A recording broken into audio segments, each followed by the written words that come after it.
Hello, my friends. How we doing? What's going on? Welcome to another episode of 30 Albums for 30 Years, 1964 through 1994, where we evaluate the most impactful albums during those years. So that's 30 albums for each one of those years, 900 albums total. Let's see what happens. I am your host, Jay Sweet. In today's episode, we will be checking out the very cool album, The Kinks, self-titled release on Pi Records, released on October 2nd, 1964, and recorded between August 1st and September of 1964. So you're into it? Let's do it. Let's get kinky with the Kinks.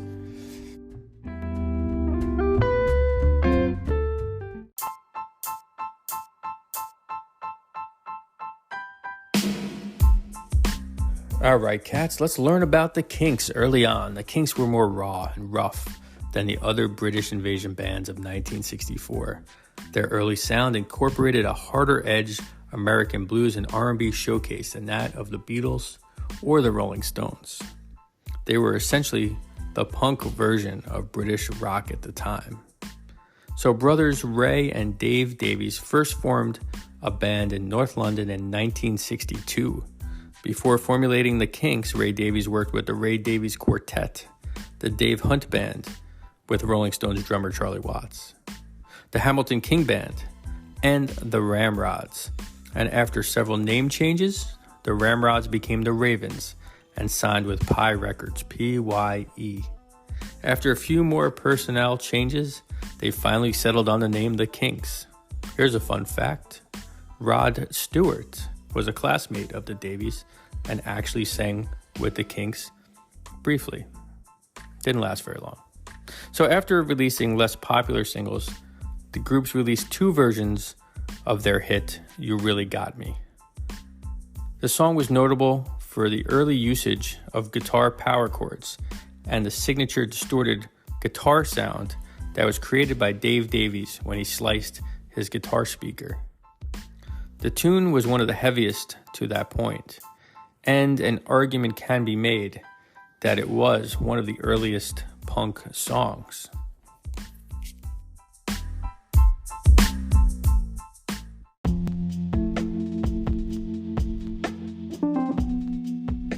All right, the story continues. So after releasing several singles, the Kinks offered their self-titled album, which showcased Ray Davies on lead vocals, rhythm guitar, and harmonica, Dave Davies on lead guitar and lead vocals, Peter Quaife on bass, and Mick Avory on the drums. Some additional studio musicians were also added, like guitarist Jimmy Page of Led Zeppelin and Yardbirds fame, which came later on, and keyboardist Jon Lord, who would eventually be in Deep Purple. The debut album was well received domestically, reaching number 4 in England and number 28 in the US.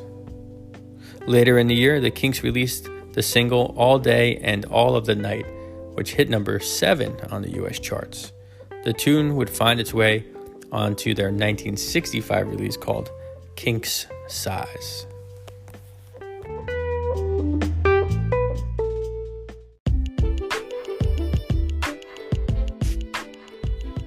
By 1965, the Kinks began fighting, and things got heated when Dave Davies kicked over Mick Avory's drum set on a gig in Wales.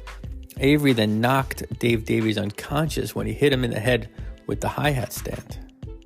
The group also ran into an issue after an incident during the taping of Dick Clark's show Where the Action Is, in which an altercation was had between the Kinks and a member of the show's crew. The unpredictable nature of the group likely led to a U.S. ban by the American Federation of Musicians. So instead of going to America, the Kinks and their attitudes traveled to India, where Davis wrote See My Friends, one of the first rock tunes to showcase Indian influences. By the end of 1965, Ray Davies shifted from writing harder edge rock songs to songs that had a more socially aware message. So the group managed to stay relevant, but things went further south for the band in 1966. During this time, Ray Davies had a mental breakdown, and Peter Quaife had a car accident and quit the band for some time. The group managed to hang around making albums, releasing singles with varying degrees of success, and they did continue to tour. Finally, in 1969, the US ban was lifted, and the Kinks toured the US, but they were primarily booked at smaller venues, and the tour was not a great success.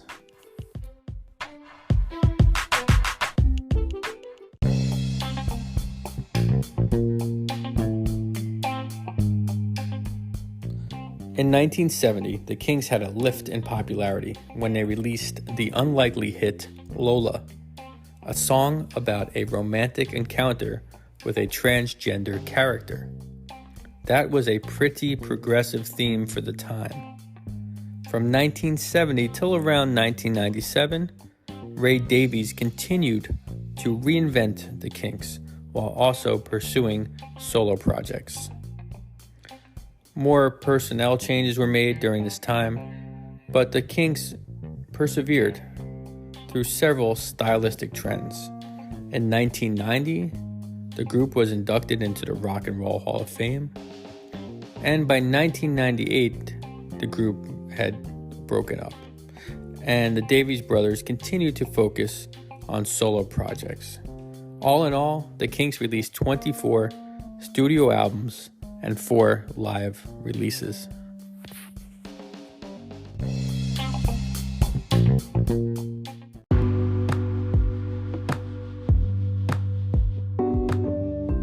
All right, you ready to have some fun? Let's do this. Let's drop the needle on side number 1, track number 1. Beautiful Delilah is the song, which is a Chuck Berry original, sung by Ray Davies.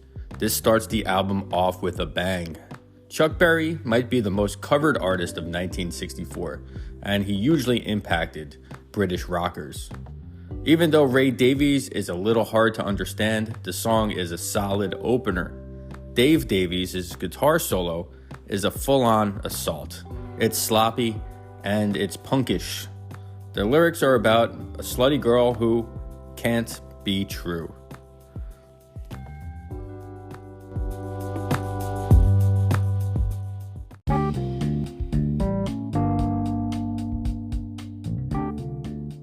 Track number 2 is So Mystifying, which was written by Ray Davies. While not a hit for the Kinks, the Swedish rock group the Hep Stars had a hit with the song in 1965. There is some pretty cool guitar work on this one, played by Dave Davies, although there is some speculation that Jimmy Page, who later found fame with the Yardbirds and Led Zeppelin, played the main riff. Session drummer Bobby Graham replaced Mick Avory for the track, and Avory was given the Ringo treatment when he was handed a tambourine to play instead. So Mystifying.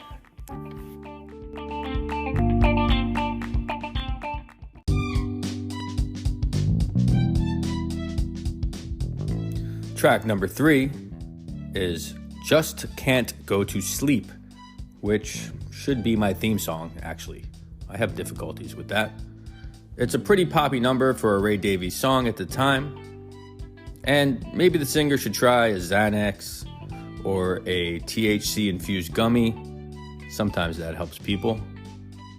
Just Can't Go to Sleep.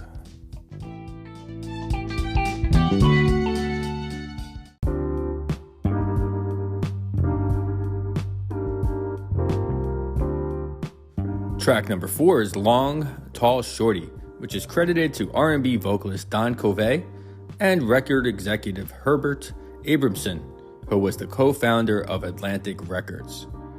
Now, Dave Davies takes the lead vocals on this bluesy tune, with brother Ray Davies blowing some harmonica.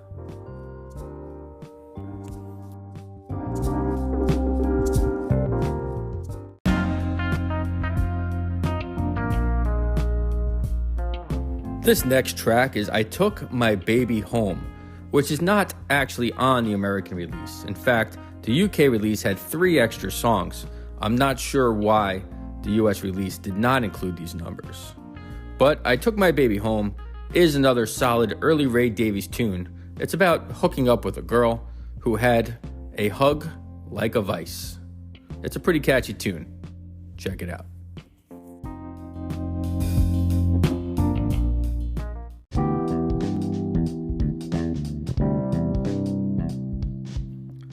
This next track is I'm a Lover, Not a Fighter, which is a fast-paced driving blues written by Cajun songwriter J.D.J. Miller.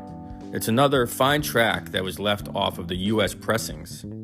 Now, if you've heard my intro, the group were fighters and could be pretty violent at times, and their tempers were likely the reason they were banned from performing in the U.S. until 1969.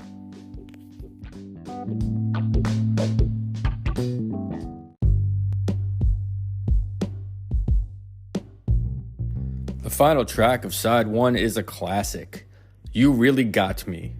It's one of the most impactful releases of the years. The album included the second recorded version of the song. The first was more bluesy.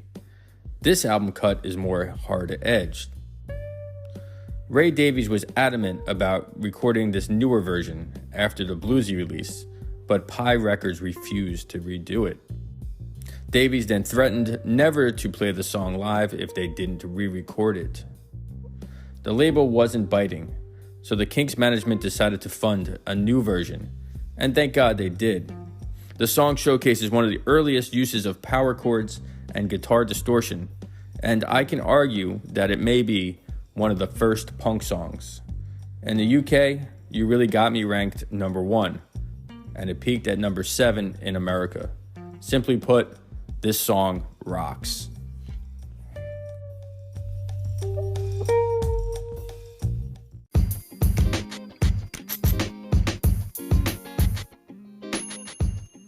All right, you know what to do. Flip the record and drop the needle on side 2. Track number 1 is Cadillac, an often covered Bo Diddley tune initially released in 1960. It proves that the Kinks can spell. C-A-D-I-L-L-A-C, Cadillac.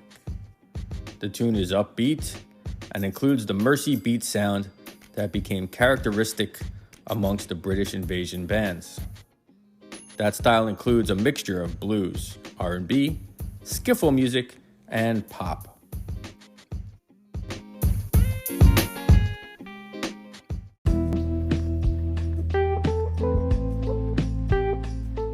Track number 2 of side number 2 is Bald-Headed Woman. It is one of 2 songs credited to the album's producer Shel Talmy for this record. He actually provided a lot of support and material to the Kinks early on. His other song on the album was I've Been Driving on Bald Mountain. Talmy must have had an interest in all things bald at the time. The Kinks were possibly persuaded to include these songs on their debut. Now it seems as though Talmy may have simply claimed writing credits for folk material like this one that had fallen into the public domain, and therefore he can collect the royalties. Dave Davies takes over lead vocals on this one again.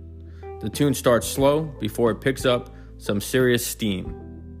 Deep Purple's keyboardist Jon Lord is a guest on this one, and The Who also recorded the song in 1964.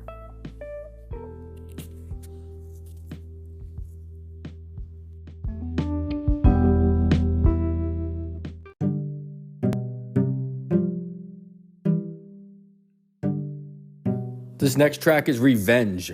Revenge is a hard-driving, harmonica-infused instrumental left off of the American pressing. The only vocalization you hear includes a non-distinct meditative chant from the group. Check it out. Revenge.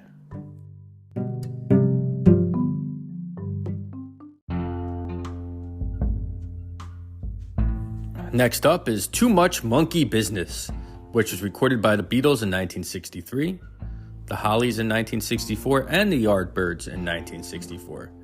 The Kinks do a fine job on this Chuck Berry original, and Dave Davies proves that he has some guitar chops.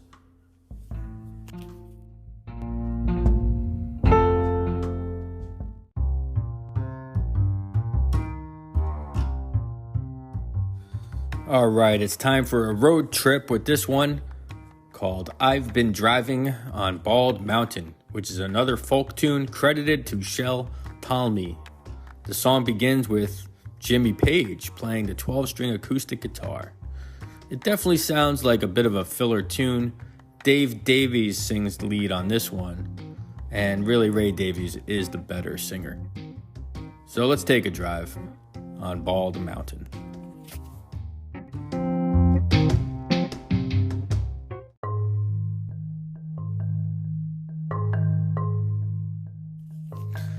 This next track is Stop Your Sobbing, which was written by Ray Davies after a breakup. It's a pretty well-written pop tune, and it was intended to serve as the follow-up single to You Really Got Me. The song didn't have the same impact, though, for the Kinks, but the Pretenders re-recorded the song in 1979 and released the tune as a single. From the recording, Ray Davies and Chrissie Hynde of the Pretenders began a relationship. In 1982, Hynde and Davies planned to get married. They supposedly went down to the registry office to file their papers and were told to return another day. They never did. In 1983, Hynde and Davies had a daughter named Natalie. Natalie married Jim Kerr, the lead singer of the band Simple Minds, in 1984.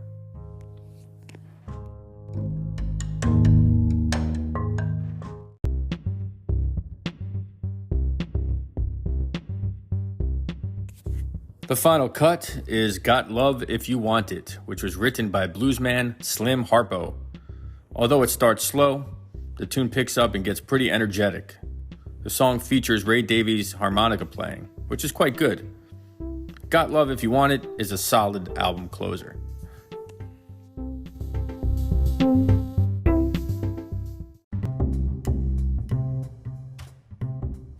All right, my friends, we did it. We made it to the end of the record, and we are better for it. So lift the needle off the record and put it away, at least for now. So The Kinks is a solid debut album by one of the more interesting of the British invasion bands. The record serves as a critical proto-punk album, and the Kinks deserve more credit for their influence on punk music and early rock and roll.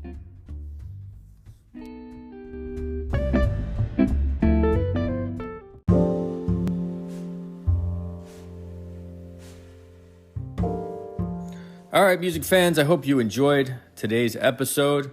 It's a pretty cool album. I really enjoyed learning about it.